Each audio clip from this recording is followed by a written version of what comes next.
Katie Miller worked as a mechanic on the mining station that orbited Europa, one of Jupiter's frozen moons. She had been there for 6 months, fixing machines and keeping the life support systems running. The station was called Mining Base 7 and it floated high above the icy surface where robots dug for water that would be sent to Mars and other colonies. Every morning Katie woke up at 5:30 in her small room that was barely bigger than a closet. She would put on her blue work coveralls, grab a protein bar from her desk drawer and walk through the metal corridors to the engineering section. The halls were always cold, and her breath made small clouds in the air. The station owners kept the temperature low to save power. Katie loved her job even though it was hard and sometimes dangerous. She understood machines better than she understood people. When a drill broke, she knew how to fix it. When a pump failed, she could find the problem and solve it. Machines were honest. They never lied or pretended to be something they were not. On this particular morning, which seemed like any other morning, at first Katie walked into the main cafeteria to get her coffee. The large room was mostly empty since her shift started earlier than most other workers. She filled her metal cup with the bitter black liquid that barely tasted like real coffee and turned to leave. That was when she saw her for the first time. A woman stood near the far wall watching Katie with eyes that seemed to hold entire galaxies inside them. The woman's skin was purple, but not just one shade of purple. It shifted and moved like oil floating on water. Sometimes dark, like midnight, sometimes bright like lavender. Her hair, if it could even be called hair, moved on its own like silver snakes or tiny tentacles that responded to some unfelt breeze. Katie had seen many alien species on the station. There were the tall, 4-armed Kelvins who worked in the heavy lifting section. There were the small, furry Pixians who managed the computers. There were even a few crystalline shardlings who handled the delicate electronics. But Katie had never seen anyone like this purple woman before. The woman did not move, did not blink, did not even seem to breathe. She just stood there staring at Katie with those impossible eyes that contained colors Katie had no words for. They swirled with gold and green and blue and violet, all mixing together like paint being stirred. Katie tried to act normal and walked out of the cafeteria, but she could feel those eyes following her.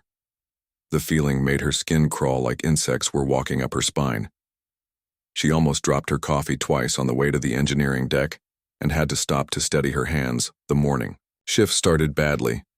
Katie kept making mistakes that she had not made since her first week on the job. She connected a pressure valve backward and nearly caused a small explosion.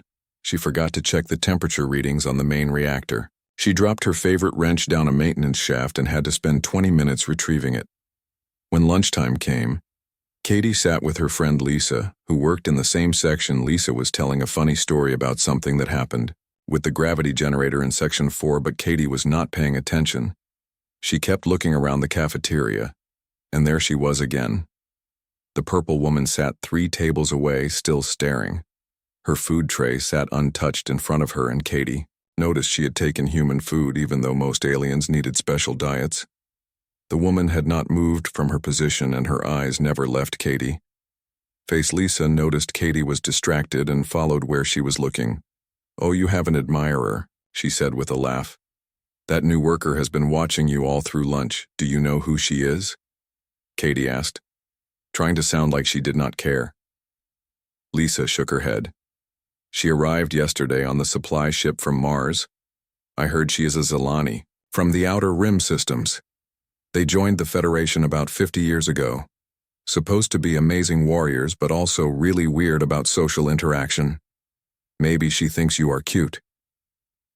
Katie felt her face get hot. "That is stupid," she said. "I do not even know her." "Well, she definitely wants to know you," Lisa said with a grin. Look, she is still staring. The rest of the day got worse. Every time Katie turned around, the purple woman was there. She stood in the corridor when Katie went to check the water recycling systems. She watched through the window when Katie worked on the external sensor array. She appeared in the supply room when Katie needed new parts. It was like she knew exactly where Katie would be before Katie knew it herself. By the time her shift ended, Katie was exhausted from the constant feeling of being watched. Her shoulders hurt from being tense all day and her head pounded from stress. She decided to take a different route back to her quarters, using the maintenance tunnels that most workers avoided. The maintenance tunnels were narrow and dark, and the lights only turned on when someone walked through them. Katie had to duck in some places where the pipes hung low. The tunnels smelled like oil and rust and recycled air, but at least she was alone. Or so she thought. Katie turned a corner and nearly walked straight into the purple woman. She jumped back, her heart beating so hard she thought it might explode from her chest. The woman should not have been able to get there first. Katie had taken the most direct route. "How did you get here before me?" Katie demanded, her voice shaking. The woman tilted her head in a way that reminded Katie of a bird studying a worm. "I know all the passages of this station." "Katie Miller. I have been studying them. You know my name," Katie said, taking a step backward. "I know many things about you," the woman said in a voice that sounded like multiple people speaking at once. "You are 28 years old. You grew up on Mars colony. Your mother is a teacher. Your father was an engineer. You have been fixing machines since you were 12 years old. You prefer to work alone. You drink too much coffee." Katie felt cold fear spread through her body. Katie pressed her back against the cold metal wall of the maintenance tunnel, trying to put distance between herself and the purple woman. Her hand moved slowly to the emergency beacon on her belt, but she did not press it yet. Something about the way the alien spoke made her curious, even though she was scared. "Why are you following me?" Katie asked, her voice stronger now. "What do you want from me?" The purple woman took a small step forward but stopped when she saw Katie tense up. "My designation is Zara," she said in that strange voice that sounded like music mixed with static. "I am here because of a mystery that my entire species cannot solve. You, Katie Miller, are part of that mystery." "What mystery?" Katie asked, though she was not sure she wanted to know the answer. Zara's eyes swirled faster, the colors mixing like a storm. "Humans should not exist. Everything about your species breaks the rules of evolution and survival. My people sent me here to study you, to find answers to questions that have troubled us since we first met your kind." Katie frowned in confusion. "We are just humans. We are not special. We are not even the strongest species out here." Zara made a sound that might have been laughter, but it sounded like wind blowing through metal pipes. "You do not understand how impossible you are. Let me explain your planet. Earth is what we call a death world. Everyone says Earth is dangerous." Katie interrupted. "But lots of planets have predators and storms. Not like Earth," Zara said, pulling out a small device that projected a hologram between them. The image showed Earth from space, a blue and green ball floating in darkness. "This planet has everything that should kill intelligent life before it can develop." The hologram zoomed in, showing various disasters: hurricanes destroying cities, volcanoes exploding, earthquakes breaking the ground apart, floods washing away entire towns. "Your world has storms that can rip buildings from the ground," Zara continued.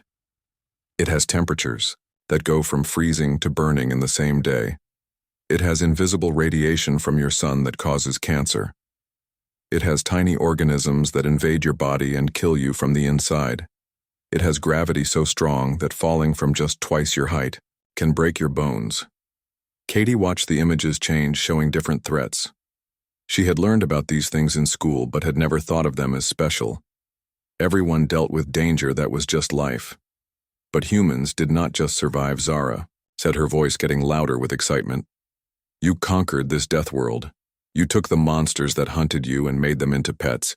You took the diseases that killed you and turned them into medicine. You took the storms that destroyed you and learned to predict them."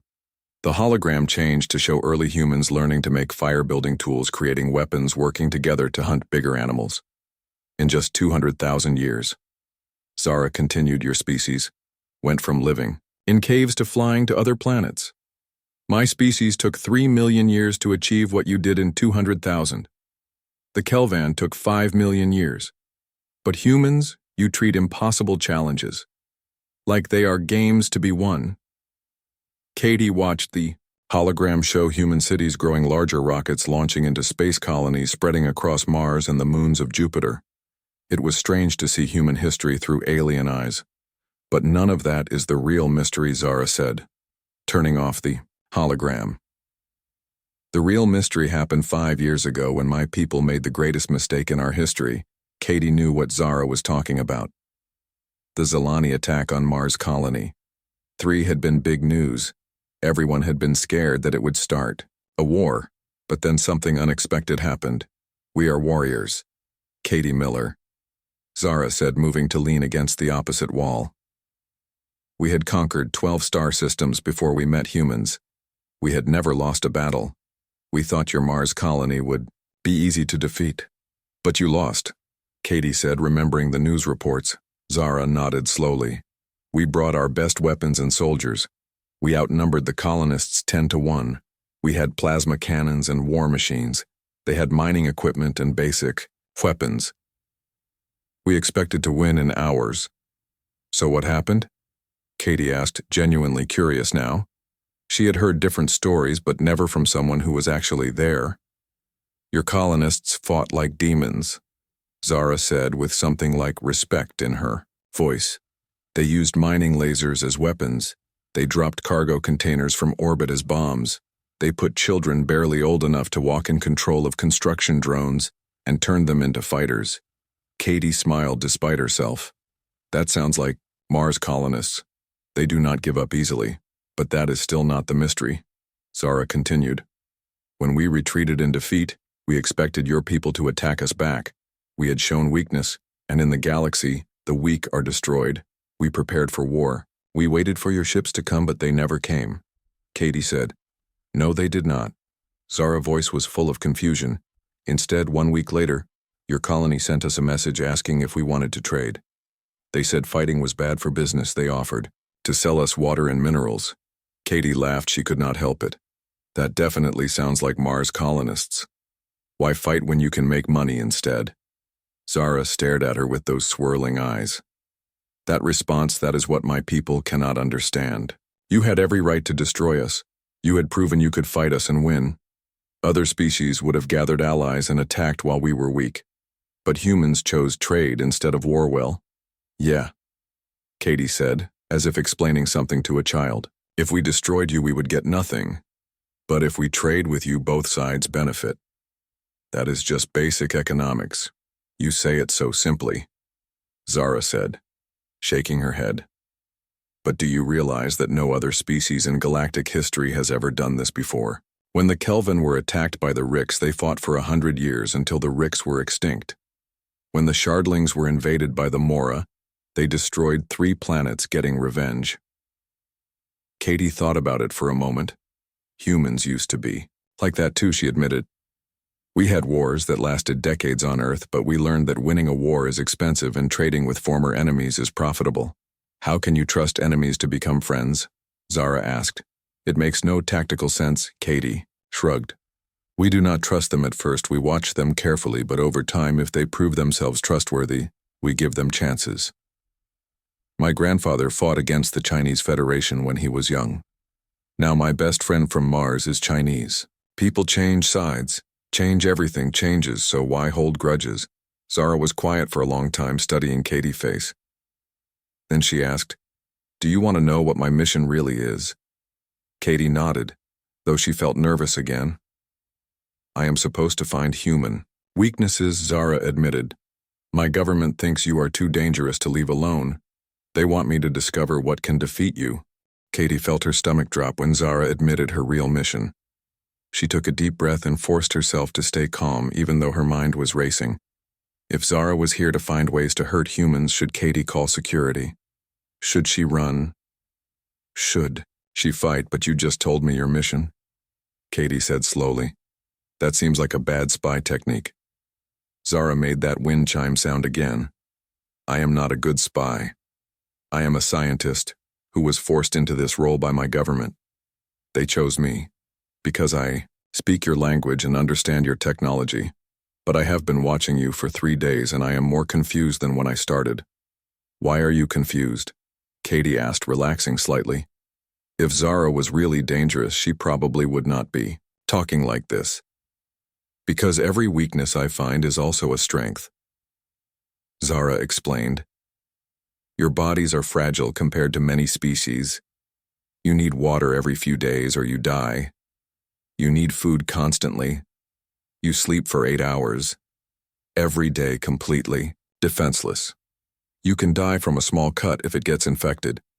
Those do sound like weaknesses. Katie agreed. But then I watch how you deal with these weaknesses. Zara continued. You need water.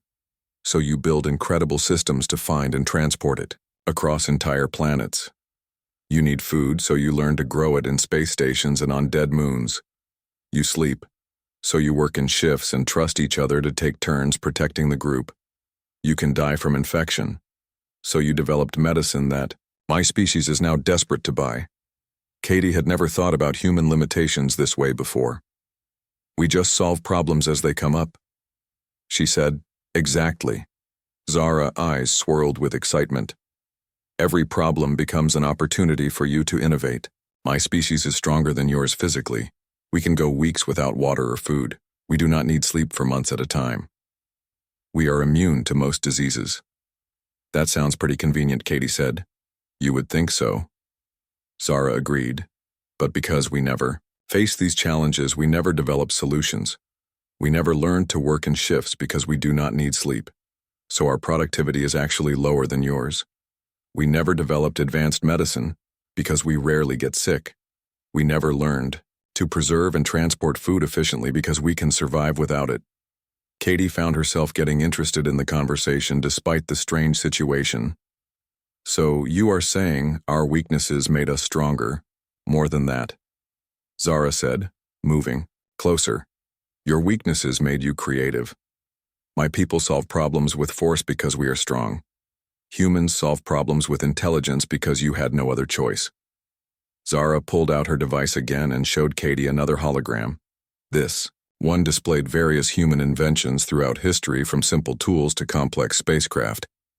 Look at this. Zara pointed to an image of an early airplane. Your species looked at birds and thought, we want to fly too, but you have no wings. So you built machines to carry you. You turned envy into invention. The image changed to show humans in spacesuits floating outside a space station. You cannot survive in vacuum, so you built portable environments to wear. You cannot breathe underwater, so you built submarines. You cannot see in the dark, so you created artificial light. Every limitation you have becomes a new technology. Katie watched the images change, showing more and more human achievements. She felt a strange pride seeing her species accomplishments through alien eyes, but the greatest mystery is still your social behavior. Zara said, turning off the hologram. Yesterday I watched you in the cafeteria. You were eating lunch with a Kelvin worker. Oh, you mean Bob, Katie said. Yeah, he is teaching me Kelvin chess in exchange for me. Teaching him how to play poker. Zara stared at her. Bob, as you call him, is from a species that is 4 times stronger than humans. His people were enemies of Earth just 20 years ago. He could kill you with one hand. Yet you sit with him and play games. Bob is actually really funny once you get to know him. Katie said he tells the worst dad jokes in 3 different languages. This is what I mean, Zara said, sounding almost frustrated. You make friends. With everything, my observation files are full of examples. You have a pet name for the cleaning robot in your section. Katie felt her cheeks get warm. Sweepy is a good robot. He does his job well. It is a machine, Zara pointed out. It has no feelings. Maybe. Not, Katie admitted, but being nice to it makes me feel better. And who knows, maybe one day robots will have feelings and they will remember who was kind to them. Zara tilted her head, studying Katie again. That kind of thinking is why humans are so strange. You prepare for futures that might never happen. You show kindness to things that cannot appreciate it. You waste energy on actions with no immediate benefit. It is not waste, Katie argued. It is practice. If I am kind to a robot, then being kind to people becomes a habit. If I treat everything with respect, then respect becomes my default behavior, even to someone who was sent to spy on you. Zara asked. Katie thought about it for a moment, then nodded. Even then, you told me the truth when you could have kept lying. That took courage. Maybe your government sent you to find our weaknesses, but you are here talking to me, instead of sneaking around stealing data. I am not a very good spy, Zara admitted again. Or maybe you are exactly the right person for this job, Katie said. You are curious about us, not afraid of us. You ask questions instead of making assumptions. That is how real understanding happens. Zara was quiet for a while, then she asked, would you be willing to help me understand humans better? Katie raised an eyebrow. Help you complete your mission to find our weaknesses, no. Zara said quickly. Help me show my government that they are looking at humans the wrong way. They see you as a threat because you are different. But difference is not dangerous, ignorance is dangerous. Katie considered this. The purple alien woman had followed her for 3 days, which was creepy, but she had also been honest about why she had admitted her mission and seemed genuinely interested in understanding. Rather than harming humans, what would this help involve? Katie asked carefully. Just talking, Zara said. Showing me how humans really live and work. Let me observe your daily life and ask questions. Help me understand why humans choose cooperation over domination. And what do I get out of it? Katie asked. Zara thought for a moment, then said, I can teach you about my culture and the other species in the galaxy. I can share technology concepts that might help your work. I can be the bridge between our peoples that prevents future misunderstandings. Katie made a decision that would change her life, though she did not know it at the time. Okay, she said, I will help you. But we do this my way. No more stalking, no more hiding in shadows. If you want to understand humans, you have to interact with us normally. Agreed, Zara said, and for the first time her mouth moved in what might have been a smile. The next morning, Katie met Zara in the cafeteria. As they had agreed, she had barely slept thinking about her decision to help the alien spy. But something told her it was the right choice. When she arrived, Zara was already there, trying to figure out how to use the coffee machine. You push the green button first, Katie said, walking over. Then wait for the light to turn blue. Then push it again. Why is it so complicated? Zara asked, looking frustrated. It is just hot water. And beans. Katie laughed. Welcome to human technology.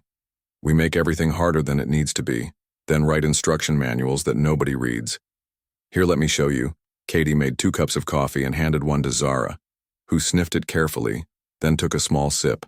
Her eyes went wide and she made a face like she had tasted something horrible. This is poison, she said, but then took another sip. Pretty much, Katie agreed. But it wakes you up, and after a while you get addicted to it. Most humans cannot function without their morning coffee. Zara took another sip, studying the liquid. This is what I mean about humans. You drink poison for energy instead of just sleeping more. You create problems, then create solutions for those problems. Katie led Zara to a table where Lisa was already sitting with 2 other mechanics. Hey everyone, this is Zara, she said, trying to sound casual. She is new and I am showing her around. Lisa gave Katie a knowing look but smiled at Zara. Welcome to the morning crew. We are the idiots who wake up before the sun, except there is no sun out here, so we are just idiots. Zara tilted her head. There is no sun, but there is a sun. Lisa laughed. I like her already, she said to Katie. She gets our weird humor. They sat down, and Katie watched as Zara observed the morning ritual of tired humans complaining about their jobs while simultaneously being proud of them. Lisa was telling a story about fixing a drill that had been broken for weeks, and everyone else had given up on. So I took the whole thing apart. Piece by piece, Lisa said, using her hands to demonstrate. And guess what? I found stuck in the main gear assembly what Katie asked, even though she had heard this story before. A sock, Lisa announced triumphantly. A actual sock somehow got sucked into the mechanism and wrapped around the drive shaft. Took me 3 hours to extract it, but now the drill works perfectly. How did a sock get inside a sealed drill assembly? Asked Tom, one of the other mechanics. That is the million credit question, Lisa said. Nobody knows. But I fixed it, and that is what matters. Zara leaned over to Katie and whispered, Is this normal breakfast conversation? Pretty much, Katie whispered back. Humans bond over shared suffering and weird problems. We complain. about our jobs, but we actually love the challenge. After breakfast, Katie took Zara to the engineering section to start her shift. She showed the alien how to put on safety gear, which was designed for humans, and did not fit quite right on Zara longer. Limb safety first, Katie said, adjusting the helmet on Zara's head. Even if it looks silly, my species does not use safety equipment. Zara said, we heal quickly from injuries. Must be nice. Katie replied, but humans are fragile and we like to stay alive, so we wear protection. Plus the company requires it for insurance reasons. Insurance? Zara asked, confused. Katie tried to explain as they walked to the maintenance bay. We pay money to a company, and if we get hurt, they pay for medical treatment, but only if we follow safety rules. It is basically gambling that something bad will happen. That makes no sense, Zara said. Why not just be careful? Because humans are really good at finding creative ways to hurt themselves, Katie said. Watch this. She pointed to a sign on the wall that read, do not put fingers in the rotating mechanism below. It someone had added in marker. This means you, Steve. There is a story behind every safety rule, Katie explained, usually involving someone named Steve doing something stupid. They spent the morning working together. Katie showed Zara how to check the pressure valves on the water recycling system, how to listen for problems in the machinery, and how to read the diagnostic screens. Zara learned quickly, her six-fingered hands actually giving her an advantage with some of the more delicate work. This is meditation for you, Zara observed after watching Katie work in silence for 20 minutes. Katie looked up from the pump she was fixing. What do you mean? Your breathing slows your muscles, relax, your mind focuses, Zara said. My people meditate by sitting still and emptying our minds. Humans meditate by working with their hands. I never thought of it that way, Katie admitted. But yeah, working on machines does make me feel calm. Everything else disappears and it is just me and the problem to solve. During lunch break, they went to the recreation room where a group of humans and aliens were gathered around a table playing cards. Katie joined the game and tried to teach Zara the rules of poker. The goal is to lie. Zara asked, confused after Katie explained bluffing. Not exactly lie, Katie said. More like strategically misrepresent your situation. That is lying. Zara insisted. Katie thought about it. Yeah, okay, it is lying. But it is fun lying that everyone agrees to. A Kelvin named Bob folded his cards and laughed. Humans only species that made lying into entertainment, he said. Every human game involves deception somehow, not chess, Tom pointed out. Chess is just war with pieces, Lisa argued. Still deception, just different kind. Zara watched the game carefully, noting how the players laughed even when they lost, how they teased each other without malice, how they shared snacks and drinks while competing. Katie won a big hand by bluffing with terrible cards and everyone groaned and laughed at the same time. You are teaching her to be too human, Bob said to Katie, pointing at Zara. Next thing she will be drinking coffee and complaining about Mondays. What is wrong with Mondays? Zara asked. Everything, Lisa said, and everyone laughed again. Later, Katie took Zara to the observation deck where they had talked the night before. Europa hung below them, massive Jupiter beyond. The view was still breathtaking even. After seeing it many times, can I ask you something? Katie said after they had stood in silence for a while. Of course, Zara replied. What will you tell your government about us? Katie asked. What will your report say? Zara was quiet for a long time before answering. I will tell them the truth. That humans are not a threat to be destroyed but an opportunity to be embraced. That your strength comes not from your bodies but from your minds and hearts. That you choose friendship, not because you are weak, but because you are strong enough to take the risk. And if they do not believe you, Katie asked, then I will invite them to come here and play poker with humans, Zara said, making that wind chime laugh. Let them try to bluff against someone who evolved on a death world and thinks it was not that bad. Katie laughed so hard she had to hold her sides. That might actually work. 3 weeks had passed since Katie agreed to help Zara understand humans, and they had developed an unusual friendship. Zara followed Katie everywhere, taking notes on her strange device and asking endless questions about human behavior. The other Workers on the station had gotten used to seeing them together, and some even started calling them the odd couple. One morning, Katie woke up to find an emergency alert flashing on her wall screen. All senior staff were to report to the main conference room immediately. She threw on her coveralls and ran through the corridors, finding Zara already waiting outside the conference room door. "What is happening?" Katie asked, breathless from running Zara. Eyes were swirling faster than usual, showing her nervousness. "My people are here," she said quietly. 3 warships just arrived in Jupiter orbit. They are asking for me." Katie felt her stomach drop. "Are they here to attack?"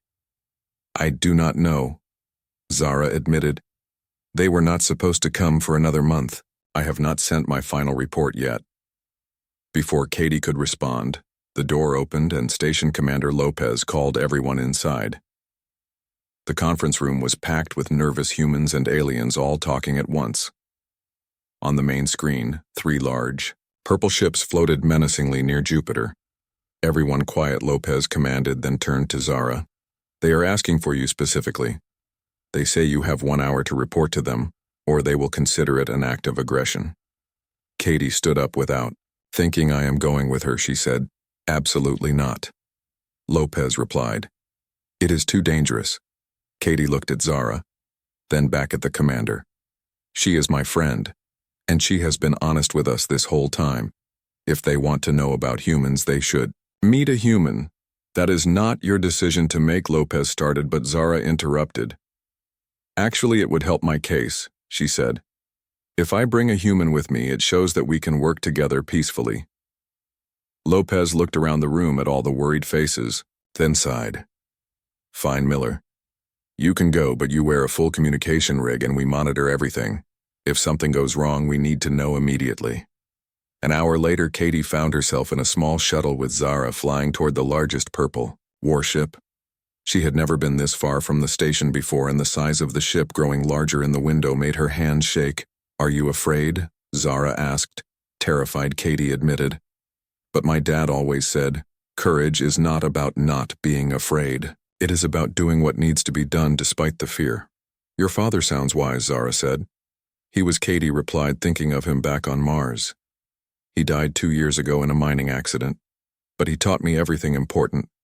They docked with the warship, and Katie followed Zara through corridors that were too tall and too narrow at the same time. The walls pulsed with a soft purple light, and the air smelled like ozone and something sweet. The few Zalani they passed stared at Katie with those same swirling eyes that Zara had. The command center was a large spherical room with no defined floor or ceiling. Zalani officers floated or walked on surfaces that should have been walls.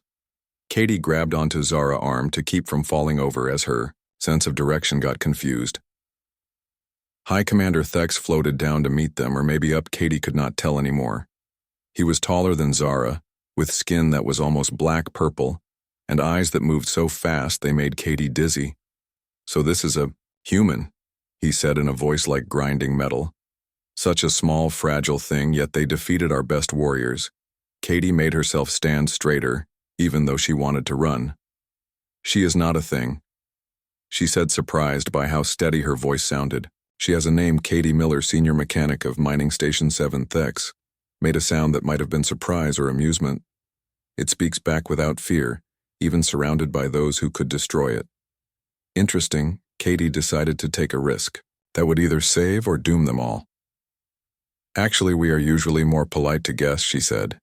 "In human culture, we offer visitors food and drink before we threaten them. It is considered good manners." The room went completely silent.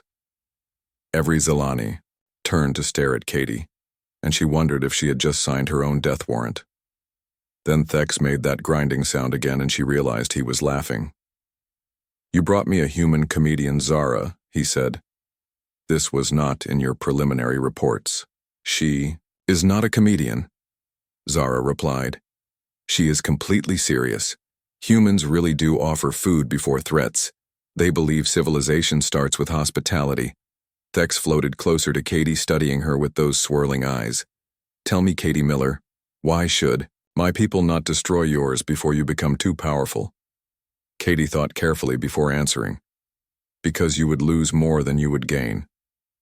Sure, you might win eventually, but it would cost you ships and lives. Meanwhile, you could trade with us and gain technology, medicine, and friends. Plus, we make really good pizza. Thex asked, confused. It is a food with bread and cheese and various toppings.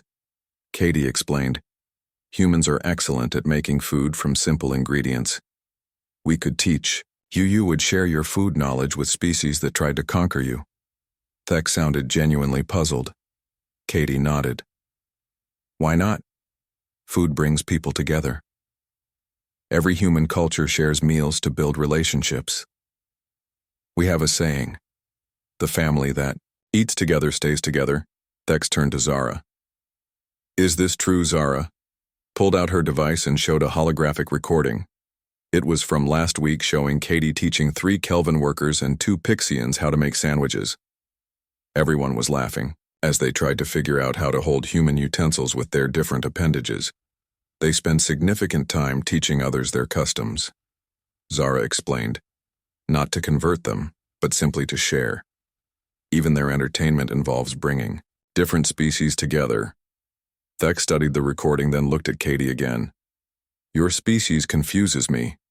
You have every advantage needed for conquest, yet you choose commerce. You could rule through fear, yet you choose friendship.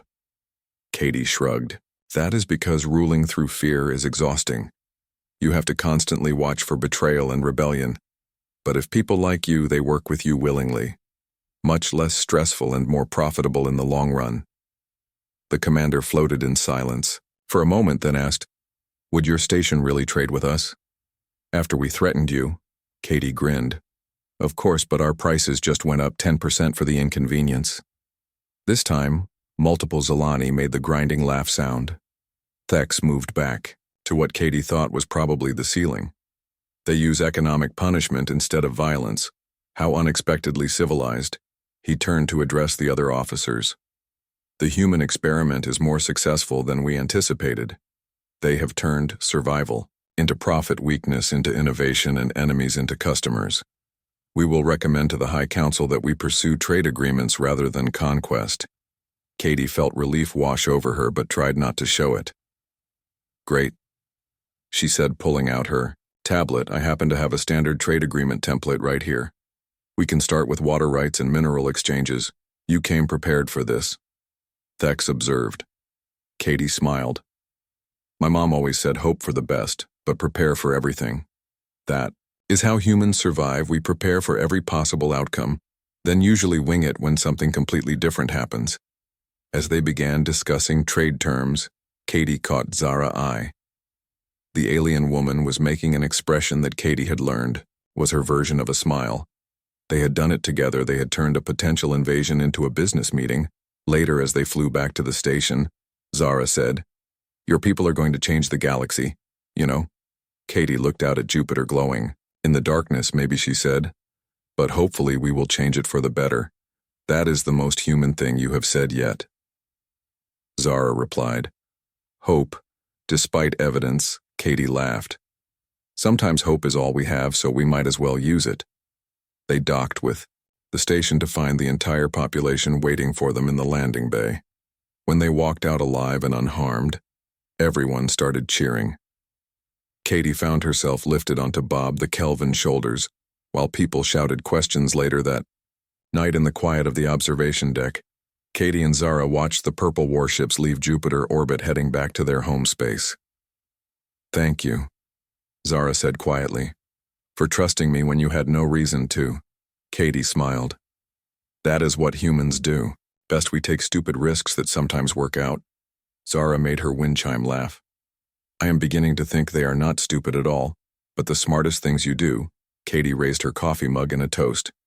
To impossible friendships and improbable solutions, humans, Zara replied, raising her own mug, though she still made a face at the taste. The species that should not exist but does anyway. And that was how Katie Miller, a mechanic from Mars, helped prevent a war by offering pizza and charging 10% extra for inconvenience.